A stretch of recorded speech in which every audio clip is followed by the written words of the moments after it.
अगर आप भी भूतकाल और भविष्य की घटनाओं को बार बार सोच के चिंता से ग्रस्त हो जाते हो और आपको इसकी वजह से डर चारों तरफ से घेर लेता है और आपका दिमाग भी ठीक से काम नहीं करता, तो इसका एक रास्ता है जो आपको सारे डर और चिंता और भय से पूरी तरह से मुक्त कर देगा। एक ऐसा प्राचीन रहस्य जो आज के इस वीडियो में हम आपको कहानियों के माध्यम से बताएंगे। तो बिना देर किए चलिए उन कहानियों की शुरुआत करते हैं।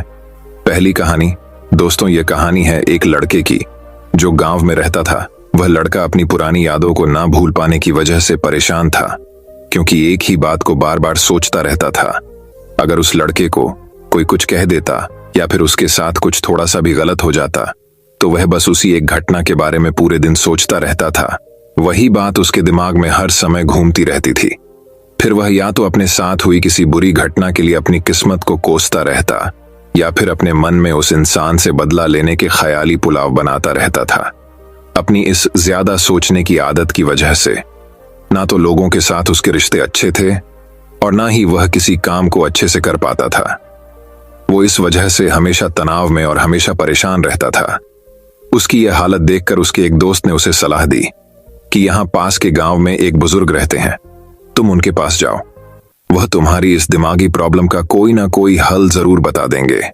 वह लड़का उन बुजुर्ग के पास जाता है और अपनी सारी प्रॉब्लम उन्हें बताता है कि कैसे वह एक ही घटना के बारे में बार बार सोचता रहता है और पुरानी बुरी बातों को भूल नहीं पाता है। लड़के की पूरी बात सुनने के बाद वह बुजुर्ग वहां से उठकर घर के अंदर चले जाते हैं। उन बुजुर्ग का बिना कुछ कहे वहां से उठकर चले जाना लड़के को अजीब सा लगता है, लेकिन वह फिर भी वहीं बैठा रहता है। इतनी देर बाद वह देखता है कि वह बुजुर्ग आदमी मिट्टी के गिलास में पानी भरकर उसकी तरफ आ रहे हैं। वह लड़के के पास आकर खड़े हो जाते हैं और लड़का भी उनके सामने खड़ा हो जाता है। वह लड़के से पूछते हैं, बताओ इस ग्लास का वजन कितना होगा? लड़के ने कहा, मैं एकदम सही तो नहीं बता सकता हूं, लेकिन इस ग्लास का वजन बहुत ही कम है। अब उन बुजुर्ग ने एकदम गंभीर होकर कहा, मेरा सवाल यह है कि अगर मैं इस ग्लास को थोड़ी देर तक ऐसे ही पकड़कर खड़ा रहूं तो क्या होगा? लड़के ने कहा, कुछ भी नहीं होगा। उन बुजुर्ग ने फिर से पूछा, अगर मैं इस ग्लास को इसी तरह 1 घंटे तक पकड़कर खड़ा रहूं तब क्या होगा? लड़के ने कहा, आपके हाथ में दर्द होने लगेगा। उन बुजुर्ग ने फिर से उस लड़के से पूछा कि अगर मैं इस ग्लास को बिल्कुल इसी तरह पूरे दिन पकड़कर खड़ा रहूं तब क्या होगा? लड़की ने कहा, आपके हाथ में बहुत ही भयंकर दर्द होना शुरू हो जाएगा और आपका हाथ सून भी हो सकता है। आपकी मांसपेशियों में भारी तनाव आ सकता है और यहां तक कि आपके हाथ को लकवा भी मार सकता है। उन बुजुर्ग ने मुस्कुराते हुए कहा, बहुत बढ़िया, लेकिन क्या इस दौरान ग्लास का वजन बढ़ा? लड़के ने कहा, नहीं, वजन तो नहीं बढ़ा। गिलास भी वही था और गिलास में पानी भी उतना ही था। फिर से उन्होंने उस लड़के से पूछा, फिर भला मेरे हाथ में दर्द और मांसपेशियों में तनाव क्यों आया? उस लड़के ने जवाब दिया, उस गिलास को बहुत समय तक पकड़े रहने के वजह से। उन बुजुर्ग आदमी ने फिर सवाल किया, अब इस दर्द से छुटकारा पाने के लिए मैं क्या करूं? लड़के ने बड़े आराम से जवाब दिया, गिलास को नीचे रख दीजिए। बुजुर्ग आदमी ने कहा, बिल्कुल सही।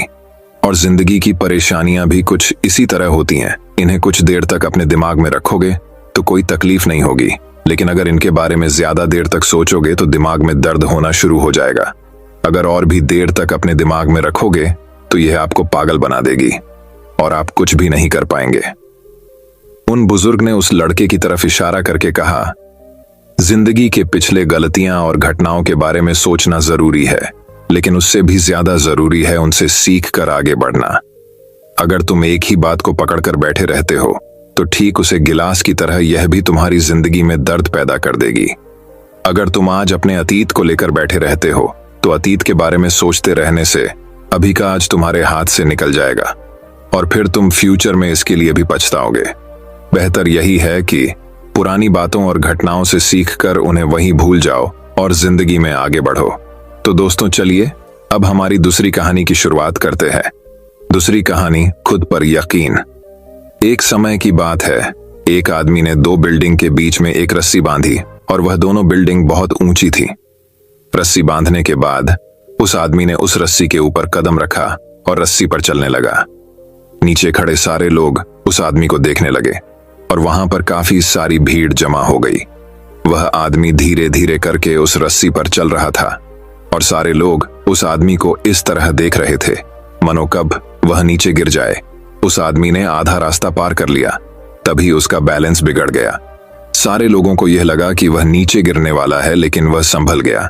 उस आदमी ने अपना रास्ता कंप्लीट किया और जब वह नीचे उतरा तो सारे लोग तालियां बजा रहे थे, चिल्ला रहे थे और सीटी बजा रहे थे।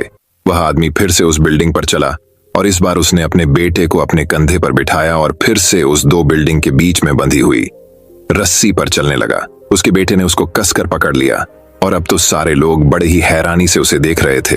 वह आदमी जैसे जैसे उस रस्सी पर कदम रख रहा था, वैसे वैसे लोगों की धड़कनें तेज हो रही थीं, लेकिन इस बार भी उस आदमी ने अच्छे से उस रस्सी को पार कर लिया।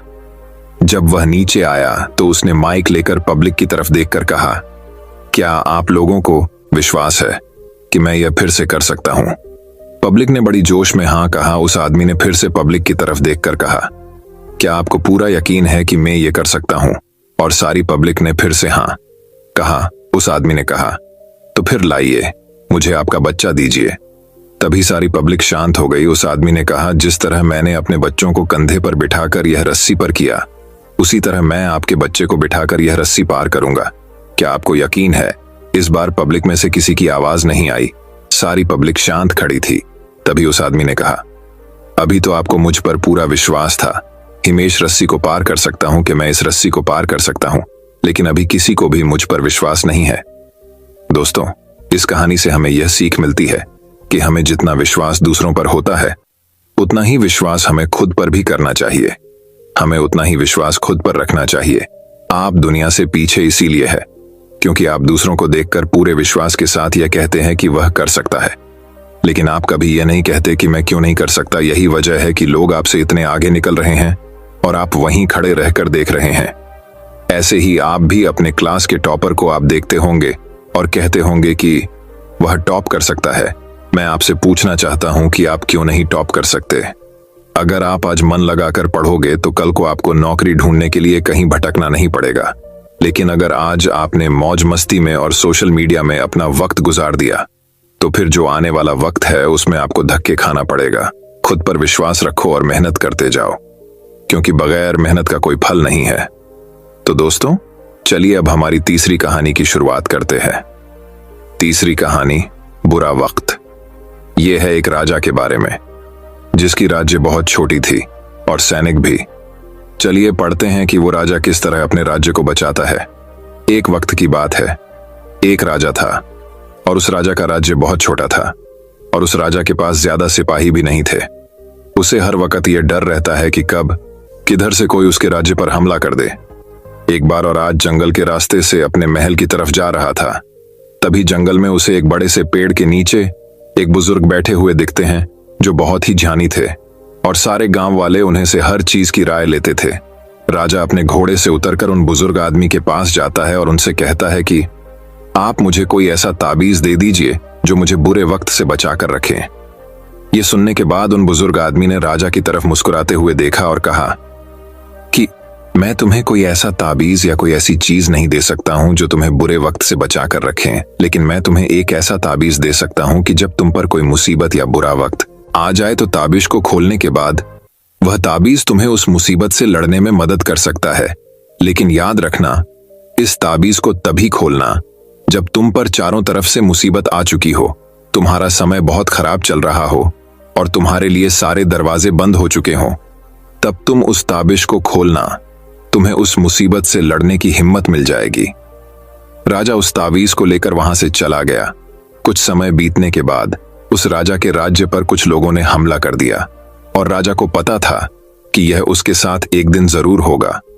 राजा ने अपने सैनिकों को तैयार किया, लेकिन उसे राजा के पास ज्यादा सैनिक नहीं थे और इसीलिए वह यह जंग हार गया। लेकिन किसी तरह राजा एक घोड़े में बैठकर वहां से अपनी जान बचाकर निकल गया और वह जंगल के अंदर एक गुफा में जाकर छुप गया। लेकिन उसका पीछा करते करते कुछ सैनिक भी उसके पीछे आ गए। अब वह राजा गुफा के अंदर छुपा हुआ था और उसे सैनिकों के कदमों की आवाज आ रही थी। अब उस राजा के पास कुछ भी नहीं बचा था, सब कुछ खत्म हो चुका था। तभी उसे उन बुजुर्ग का दिया हुआ ताबीज अपने गले में नजर आता है। उसने बड़ी ही उम्मीद के साथ उस ताबीज को खोलकर देखा उस ताबीज के अंदर उसे एक चिट्ठी देखी जिस पर लिखा हुआ था, यह वक्त भी गुजर जाएगा। यह पढ़कर राजा को कुछ समझ नहीं आया, और जब उसने फिर से उसे लाइन को ध्यान से पढ़ा और उसे समझा तो राजा के चेहरे पर एक मुस्कान आ गई, मान लो उसे कोई सहारा मिल गया हो। और फिर उस राजा ने एक गहरी सांस ली और उसने उन सैनिकों का मुकाबला किया और वहां से बच निकला, और दूसरे मुल्क में जाकर फिर से उसे राजा ने अपनी सल्तनत कायम की। दोस्तों, कहने को तो ये बहुत ही छोटी लाइन है कि यह वक्त भी गुजर जाएगा, लेकिन इसके अंदर बहुत ही डीप मीनिंग छुपा हुआ है। और जब भी आप कोई मुसीबत में फंस चुके हो, बहुत सारी परेशानी आप पर आ चुकी है, चाहे आप पर बहुत सारा कर्जा हो चुका हो, आपके पास काम नहीं है और आप मेहनत कर रहे हो, लेकिन आपको उसका फल नहीं मिल रहा है और आपको कोई रास्ता नजर नहीं आ रहा है, तब ये लाइन खुद को बोलकर देखना, आपको एक सुकून मिलेगा और आपको ये फील होगा कि जाने दो, आज जो भी मेरी कंडीशन है, कितना भी मेरा वक्त बुरा चल रहा है, लेकिन कल परसों और एक न एक दिन यह वक्त भी गुजर जाएगा और तभी आपको उस मुसीबत से निपटने की हिम्मत मिल जाएगी। और वह कहते हैं ना कि जब आपका अच्छा समय चल रहा हो तो उस टाइम पर शुक्र करो, और जब आपका बुरा वक्त चल रहा हो तो उस टाइम पर सब्र करो, क्योंकि समय अच्छा चल रहा हो या बुरा, वह ज्यादा दिन तक नहीं रहता। और जिंदगी उसे ही कहते हैं जिसमें दुख भी हो और सुख भी, तभी लगता है कि हम जिंदगी जी रहे हैं। तो दोस्तों, चलिए अब हमारी चौथी कहानी की शुरुआत करते हैं।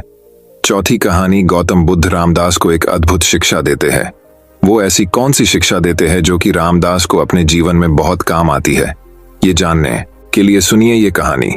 एक दिन गौतम बुद्ध किसी के घर पर भिक्षा मांगने के लिए गए। वो जिसके घर पर गए थे उसका नाम रामदास था। गौतम बुद्ध उसके घर पर जाकर आवाज लगाते हैं और थोड़ी देर बाहर खड़ीते रहते हैं। थोड़ी देर बाद रामदास अंदर से आया। उसने महात्मा बुद्ध से कहा कि क्या बात है। भगवान बुद्ध ने कहा कि मेरे पास कुछ खाने को नहीं है, मैं भिक्षा मांगने निकला हूं। आपके पास यदि कुछ खाने को हो तो मुझे भिक्षा के रूप में देने की कृपा करें। रामदास ने गौतम बुद्ध से कहा कि आप थोड़ा इंतजार कीजिए, मैं अंदर घर में जाकर देख के आता हूं कि कुछ खाने के लिए है या नहीं। रामदास अंदर गया और उसने देखा कि उसके घर में आज खीर बनी हुई है। रामदास अंदर से ही चिल्लाता है, महाराज आप रुकिए, मैं आपके लिए खीर लेकर आता हूँ।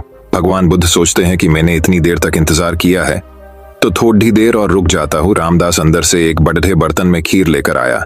रामदास ने बुद्ध से कहा कि आप मुझे अपना पात्र दीजिए, मैं आपको उसमें खीर दे देता हूँ, पर आपको उससे पहले मेरे एक प्रश्न का जवाब देना पड़ेगा। गौतम बुद्ध ने कहा, अच्छा ठीक है, तुम मुझे पहले अपना प्रश्न पूछ लो।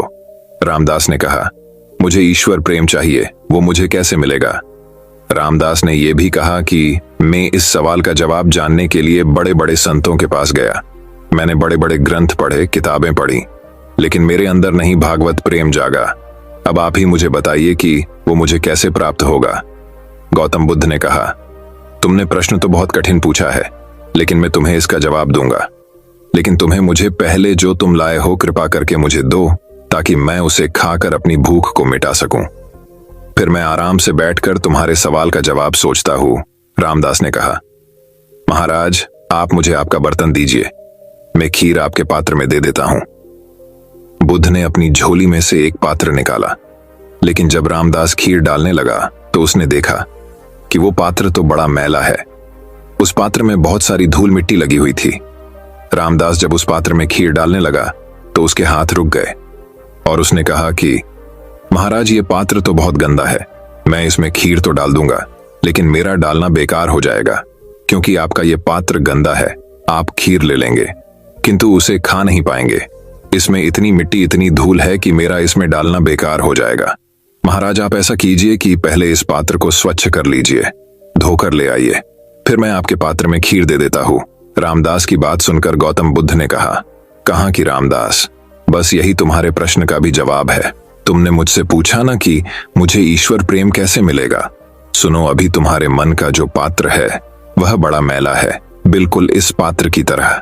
तुम पहले सत्संग करके, पूजा पाठ करके, अपने कर्तव्यों को अच्छे से निभाकर अपने मन रूपी पात्र को साफ कर लो तो अपने आप ईश्वर का प्रेम मिल जाएगा। सीख, हमें ईश्वर का प्रेम प्राप्त करने के लिए अपने मन को शुद्ध करना पड़ेगा, अपने मन रूपी पात्र को साफ करना होगा।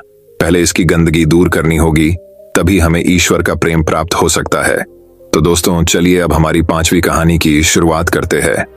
5वीं कहानी दोस्तों बात बहुत समय पहले की है। एक दिन शामनगर राज्य के राजा को भाग्य देखने वाले आर्षि के बारे में पता चला। उसके मन में भी अपना भाग्य जानने की इच्छा पैदा हुई। उसने आर्षि को लाने के लिए अपने सैनिक भेज दिए। सैनिक आर्षि के पास पहुंचे और हाथ जोड़कर राजा के पास चलने का निवेदन किया।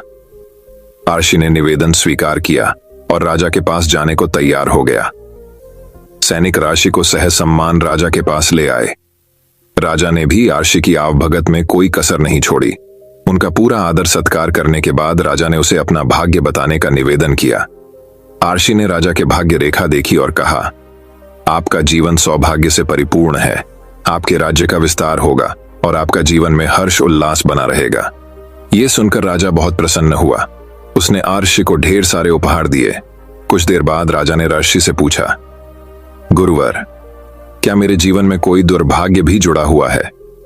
आर्षि ने कहा, हर किसी का जीवन सौभाग्य और दुर्भाग्य का मिश्रण होता है। तुम्हारे जीवन में भी दुर्भाग्य है। और उसने राजा को उसके दुर्भाग्य के बारे में बता दिया। दुर्भाग्य के बारे में सुनकर राजा को बहुत क्रोध आया। उसने सैनिकों से कहा कि आर्षि को फांसी पर लटका दिया जाए। ऐसे व्यक्ति को जीवित रहने का कोई अधिकार नहीं जो अपने राजा के दुर्भाग्य की बात करता हो। सैनिक आर्षि को पकड़ कर ले जाने लगे। तब आर्षि ने राजा से कहा, राजन, आपकी मृत्यु से जुड़ा सच मैं आपको बताना भूल गया। मेरी मृत्यु के ठीक 1 घंटे बाद आपकी भी मृत्यु हो जाएगी। ये सुनकर राजा भयभीत हो गया। उसने सैनिकों से कहा कि आर्षि को छोड़ दे। सैनिकों ने आर्षि को छोड़ दिया और आर्षि सकुशल अपनी कुटिया लौट गया।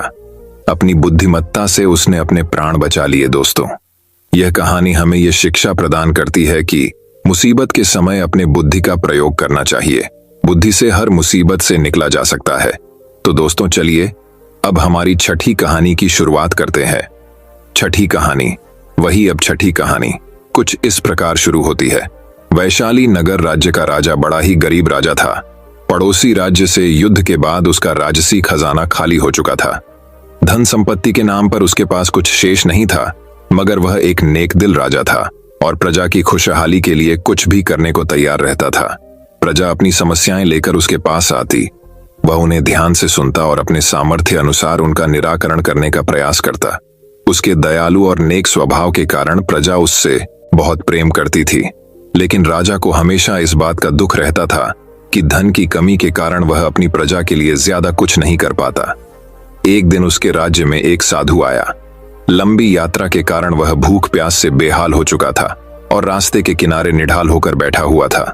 उसी समय राजा रोज की तरह प्रजा की स्थिति जानने के लिए भ्रमण पर निकला।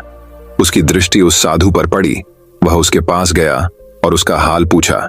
साधु ने कहा कि उसे जोरों की भूख लगी है। राजा उसे अपने महल ले गया और उसे भोजन करवाया। साधु राजा के दयालु स्वभाव से बहुत प्रसन्न हुआ और उसका धन्यवाद देकर पूछा, महाराज, आप इतने दुखी क्यों दिखाई पड़ते हैं? राजा ने उसे बताया कि वह अपनी प्रजा की खुशहाली के लिए बहुत कुछ करना चाहता है, किंतु उसके पास धन नहीं है, इसलिए वह दुखी रहता है। साधु ने उसे समझाते हुए कहा, महाराज, आपके पास दयालुता और नेक नियत का सबसे बड़ा धन है जो आप अपनी प्रजा में बांटते हैं। आपके पास जो है उसके साथ ही प्रजा की भलाई और उनकी समस्याओं के निराकरण के लिए सब कुछ करते हैं। आपकी ये भावना आपको सबसे धनवान बनाती है।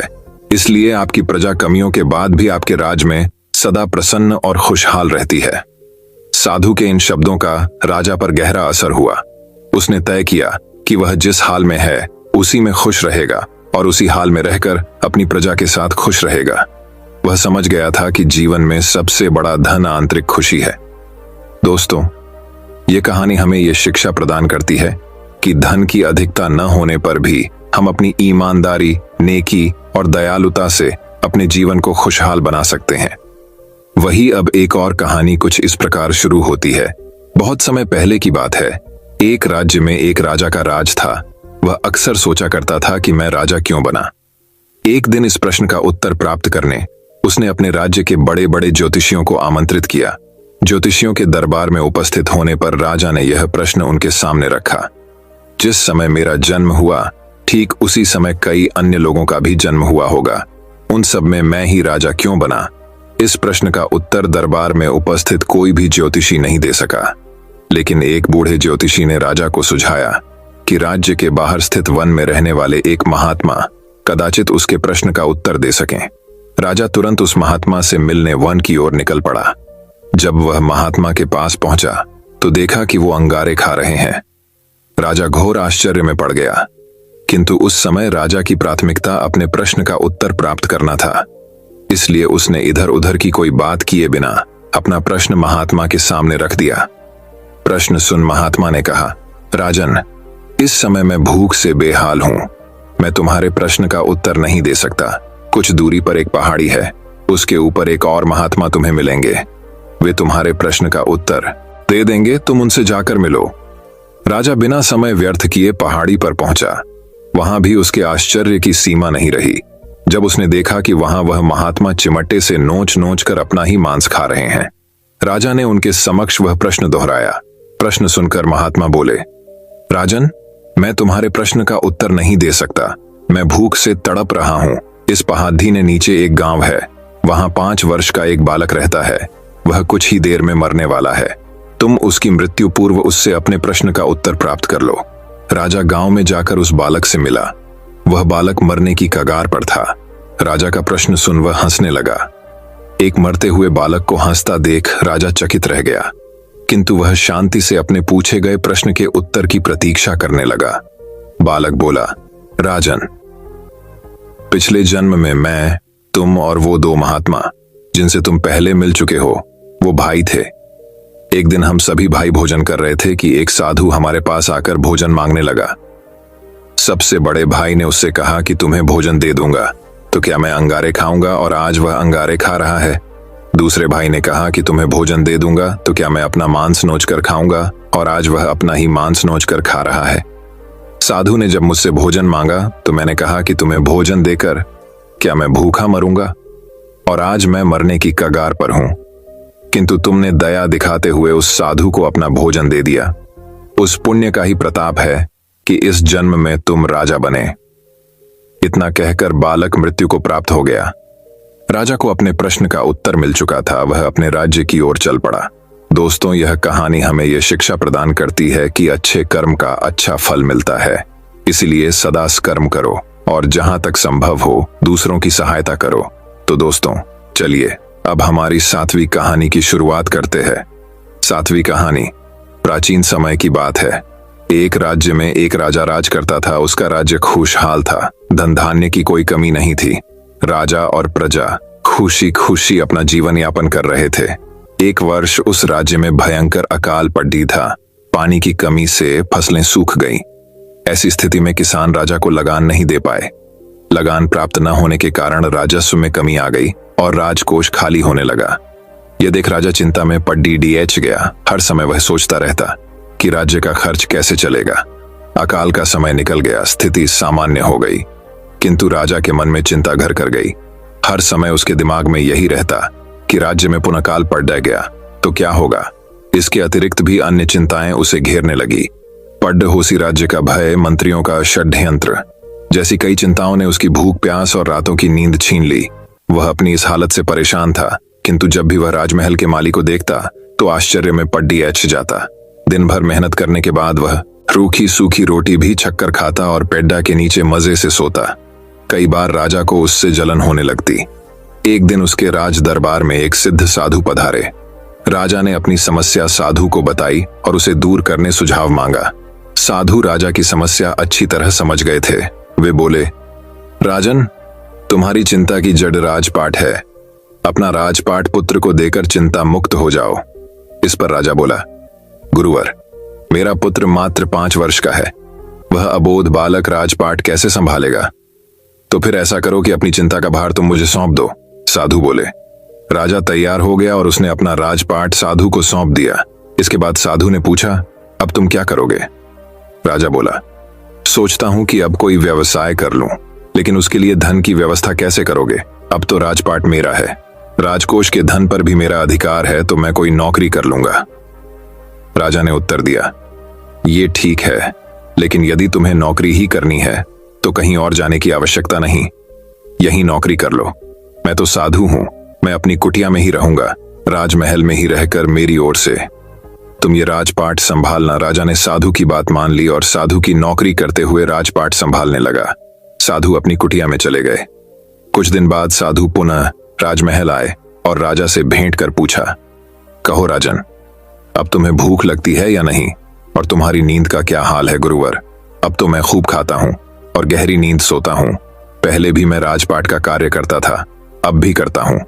फिर ये परिवर्तन कैसे? ये मेरी समझ के बाहर है। राजा ने अपनी स्थिति बताते हुए प्रश्न भी पूछ लिया।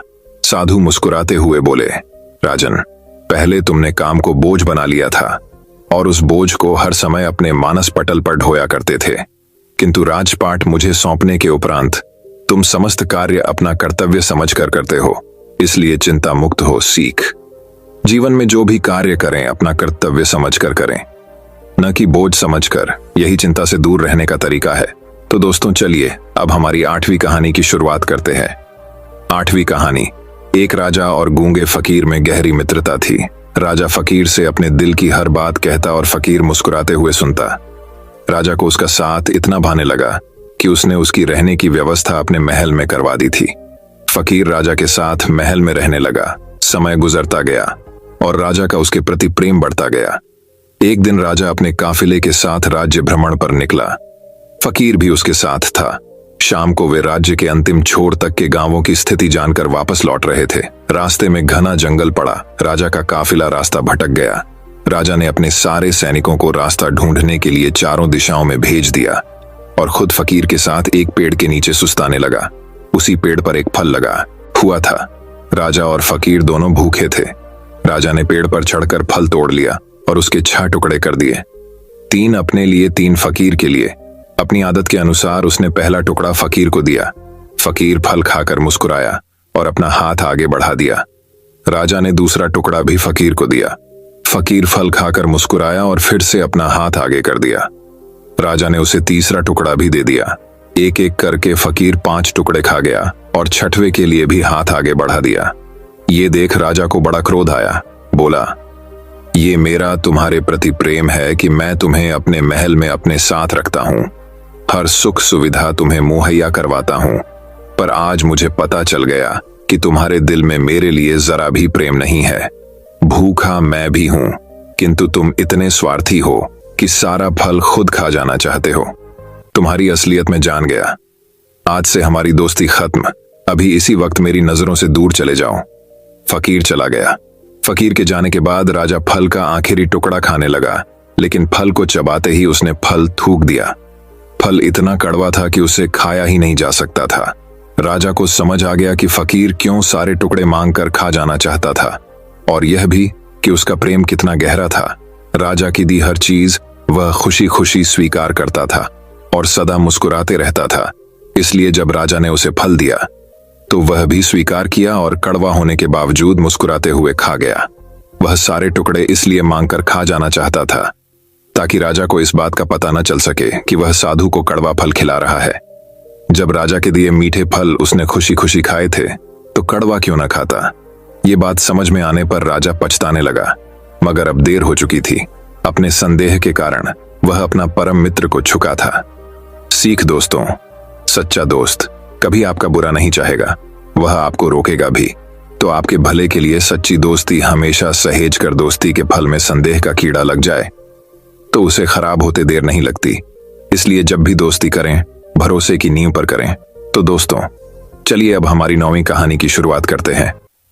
9वीं कहानी, एक बार की बात है। यूनान के सम्राट किसी बात पर अपने वजीर से नाराज हो गए। नाराजगी में उन्होंने वजीर के लिए फांसी की सजा का ऐलान कर दिया। फांसी का समय शाम के 6 बजे मुकर्रर किया गया। फांसी की सजा दिए जाते समय वजीर दरबार में उपस्थित नहीं था।